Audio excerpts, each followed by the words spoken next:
సరికొత్త ట్విస్ట్ నెలకొంది. మాల్వి మల్హోత్రా కూడా వచ్చి పోలీసులకి కంప్లెయింట్ ఇచ్చింది. నన్ను అనవసరంగా దీంట్లోకి లాగుతుంది. లావణ్య కావాలనే నన్ను టార్గెట్ చేస్తుంది. అసలు దీనికి నాకు ఎలాంటి ఇష్యూ లేదు.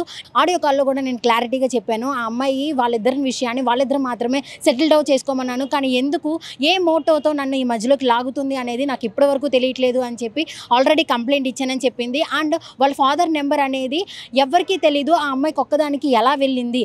రాజ్ తరుణ్ దగ్గర కూడా నా పేరెంట్స్ నెంబర్ లేదని చెప్పి అయినా కానీ ఆ లావణ్య ఎలా తీసుకుంది, ఎలా క్రియేట్ చేసింది, అన్నిటికి పెద్ద మోటో ఏంటి అని నాకు తెలియట్లేదు.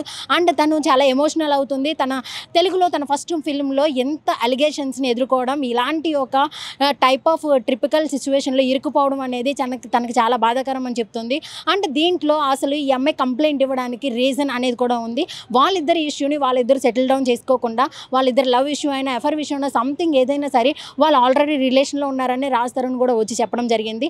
మరి అలాంటి ఒక ఇష్యూని వాళ్ళిద్దరే చేసుకోకుండా మధ్యలోకి ఈ అమ్మాయి లాగడం, ఈ అమ్మాయి తనని లైఫ్ థ్రెట్ ఉందని చెప్పి ఈ అమ్మాయి మీద కంప్లైంట్ ఇవ్వడం, ఇవన్నీ చూస్తూ ఉంటే లేకపోతే ఖచ్చితంగా వీళ్ళిద్దరి మధ్యన ఏమైనా ఉందా, వీళ్ళిద్దరు రిలేషన్లో ఉన్నారని మధ్య టాక్ వస్తుంది. మరి వాళ్ళిద్దరు రిలేషన్లో ఉంటే అసలు రాజ్ తరుణ్ స్టార్టింగ్లో ఆ అమ్మాయి డైరెక్ట్గా లావణ్య డైరెక్ట్గా మాల్వి మల్హోత్రాకి కాల్ చేసి థ్రెట్ చేసిందని ఈ అమ్మాయి చెప్తూ ఉంది. దాన్ని కంప్లైంట్లో కూడా ఫైర్ చేశాను.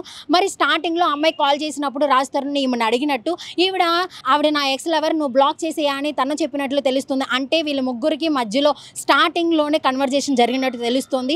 మరి ఎవరి మీద బ్లేమ్ చేస్తున్నారు, ఎవరు కూడా ప్రూఫ్స్ అనేవి సబ్మిట్ చేయట్లేదు. లావణ్య కూడా నా మీద ఎన్ని అలిగేషన్స్ ఉన్నాయి, నన్ను ఇలా థ్రెట్ చేస్తున్నారు, నాకు ఇలాగా ప్రాణానికి హాని ఉందని చాలా చెప్తుంది. అంటే కంప్లైంట్ కూడా తనే రైజ్ చేసింది. ఈ ఇష్యూని బయటికి లాక్కొచ్చింది కూడా లావణ్యే.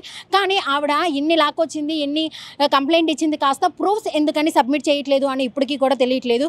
ఇది మాల్వి మల్హోత్రాని కూడా అడిగాము, ప్రూఫ్స్ అనేవి మీరు సబ్మిట్ చేశారా లేదా అని కూడా అడిగితే నేను ఆల్రెడీ అన్ని ప్రూఫ్ సబ్మిట్ చేశాను, తన కాల్ లిస్టులు అన్నీ కూడా చెప్పాము. దానికి ముందు నాకు కాల్ చేసింది అవన్నీ కూడా నేను సబ్మిట్ చేశాను. దీని మీద నాకు ఎలాగైనా పోలీసుల నుంచి ఒక సేఫ్టీ అనేది, పోలీసుల నుంచి నాకు భద్రత కల్పించాలని మాల్వి మల్హోత్రా రివర్స్గా కంప్లైంట్ ఇవ్వడం అనేది చర్చనాంశంగా అయ్యింది. ఒకవైపు నుంచి మాల్వి మల్హోత్రా, ఇంకోవైపు నుంచి రాజ్ తరుణ్ లావణ్యకి అగెయిన్స్ట్గా మళ్ళీ రివర్స్లో కంప్లైంట్ ఇస్తున్నారు. వీళ్ళ దగ్గర 100% ప్రూఫ్స్ ఉన్నాయని చెప్పి వీళ్ళు కంప్లైంట్ ఇస్తున్నారు.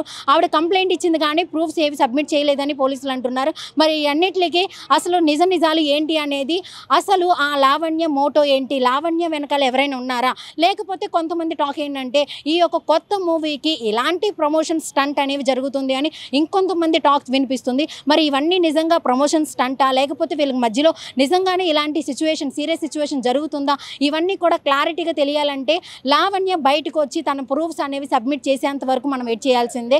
మాల్వి మల్హోత్రా నుంచి క్లియర్ కట్గా చెప్పేస్తుంది, నా ఫస్ట్ తెలుగు మూవీలో నన్ను ఎందుకు ఇరికిస్తున్నారు, దీని వెనకాల ఎవరున్నారో నాకు తెలియట్లేదు అని చెప్పి. అండ్ రాజ్ తరుణ్ కూడా తన యొక్క బాధంతా కూడా చెప్పాడు. ఆల్రెడీ రిలేషన్లో ఉన్నాము, బట్ తనకి వేరే వాళ్ళతో రిలేషన్లో ఉండడం, ఒక అన్నోన్ పర్సన్ అయిన ఇప్పటికీ తెలియని ఆ ఒక మస్తాన్ సాయి అనే ఒక అన్నోన్ పర్సన్తో ఎవరో రిలేషన్లో ఉన్నారని తెలుస్తుంది. అసలు ఎవరి మస్తాన్ సాయి అని అడిగినా కూడా పోలీసులకి ఎలాంటి సబ్మిషన్ ఇంకా లేదు. సో లావణ్య వైపు నుంచి తను చెప్పిన ప్రతి ఒక్క దానికి తనే ఇంకా ప్రూఫ్స్ ఇవ్వలేదని తెలుస్తోంది. మరి ఇచ్చే ఛాన్సెస్ ఉన్నాయా, ఇవ్వకుండా తప్పించుకుంటుందా అనేది మనకి ఇంకా తెలియాల్సి ఉంది. రాజ్ తరుణ్ అయితే మేము ఆల్రెడీ రిలేషన్లో ఉన్నాం, కానీ రిలేషన్కి సంబంధించి నేను ఎప్పుడో కట్ చేశాను, తను నా ఎక్స్ గర్ల్ ఫ్రెండ్ మాత్రమే, అంటే ఇవన్నీ నా కెరియర్కి అడ్డొస్తాయని నేను ఇప్పుడు వరకు దాచుంచాను. బట్ ఆ అమ్మాయి నా మీద లవ్ చూపిస్తే నేనే కావాలనుకుంటే వీటన్నిటిని బయట పెట్టి నన్ను ఎందుకు బ్యాడ్ చేస్తుంది, ఈవిడ నన్ను డైరెక్ట్గా మనీ కోసం బ్లాక్మెయిల్ చేసింది, నేను మనీ ఇవ్వనని చెప్పి ఈ విధంగా నన్ను ఇలాగ బ్లాక్మెయిల్ చేయడానికి దిగింది. అండ్ నాతో పాటు మాల్వి మల్హోత్రా ఇప్పుడు ఆ అమ్మాయి మీద బ్లేమ్ చేస్తుంది. ఇద్దరిని టార్గెట్ చేసి మా ఇద్దరిని బ్లేమ్ చేయాలని ట్రై చేస్తుంది. మా కెరియర్ అనేది నాశనం అయిపోతుందని రాజ్ తరుణ్ తన వైపు నుంచి తన యొక్క ఒక ఎక్స్ప్లెనేషన్ ఇచ్చారు. మాల్వి మల్హోత్రా గచ్చిబౌలి పోలీస్ స్టేషన్కి వచ్చి తన యొక్క కంప్లైంట్ ఇచ్చి వివరాలు చెప్పింది. అండ్ తన ఈ మధ్యలో ఎమోషనల్ కూడా అయ్యింది. నా ఫస్ట్ తెలుగు మూవీలో నన్ను ఇలా టార్గెట్ చేయడం, అసలు ఆ అమ్మాయి మెయిన్ మోటో ఏంటో నాకు తెలియట్లేదు, నేను థ్రెట్ చేశాను, నా బ్రదర్ థ్రెట్ చేశాడు అని చెప్పి చాలా రకాలుగా బ్లేమ్ చేస్తున్నారు అని చెప్తోంది. బట్ ఈ అమ్మాయి అనేది స్టార్టింగ్లో తినకే లావణ్య నుంచి ఫస్ట్ కాల్ రావడం, దాని తర్వాత ఈ అమ్మాయి ఎలాంటి కాల్స్ చేయలేదు, తనే కాల్ చేసి తనే రికార్డ్ చేసి తనే బయటకి లీక్ చేయడం లాంటివి చేస్తుంది. ఇవన్నీ నేను కాల్స్ లిస్ట్ అన్నీ కూడా నేను లోపల సబ్మిట్ చేశాను. నాకు ఎందుకు నన్ను ఇలాగ టార్గెట్ చేస్తుంది, నా వైపు నుంచి ఏమన్నా ఎక్స్పెక్ట్ చేస్తుందా అని కూడా తిను ఫస్ట్ మూవీ కాబట్టి ఫస్ట్ తెలుగు మూవీలో తన కెరియర్ ఏమైపోతుందో అని చెప్పి తన కెరియర్, వాళ్ళ యొక్క careers Raj Tarun and Malvi Malhotra careers ఏమైపోతాయని చెప్పి వీళ్ళిద్దరూ పడుతున్న టెన్షన్ ఇంటెన్షన్ క్లియర్ కట్గా అయితే మనం చూస్తున్నాము. వాళ్ళ ఇద్దరు కెరియర్తో లావణ్య ఎందుకు ఆడుకుంటుంది, అసలు లావణ్యకి రాజ్ తరుణ్కి ఉన్న ఇష్యూ మనీయేనా, లేకపోతే వీళ్ళిద్దరి మధ్యలో ఇంకా ఎవరికి తెలియని ఒక క్రిటికల్ సిచ్యువేషన్స్, క్రిటికల్ ఇష్యూస్ ఏమన్నా జరిగినాయా, అసలు లావణ్య ఇవన్నిటిని బయటకు తీసుకురావడానికి అండ్ తీసుకొచ్చిన తనే ప్రూఫ్స్ అన్నిటిని సబ్మిట్ చేయకపోవడానికి మెయిన్ రీజన్ ఏంటో తెలియాలంటే మనం ఆ లావణ్య బయటకు వచ్చి తన యొక్క అంటే రాజ్ తరుణ్, మాల్వి మల్హోత్రా బయటకు వచ్చి ప్రెస్ మీట్లో చెప్పిన ప్రతిదానికి ఆన్సర్ ఇచ్చేంత వరకు మనం వెయిట్ చేయాల్సిందే. మరిన్ని అప్డేట్స్ కోసం చూస్తూనే ఉండండి CCTV.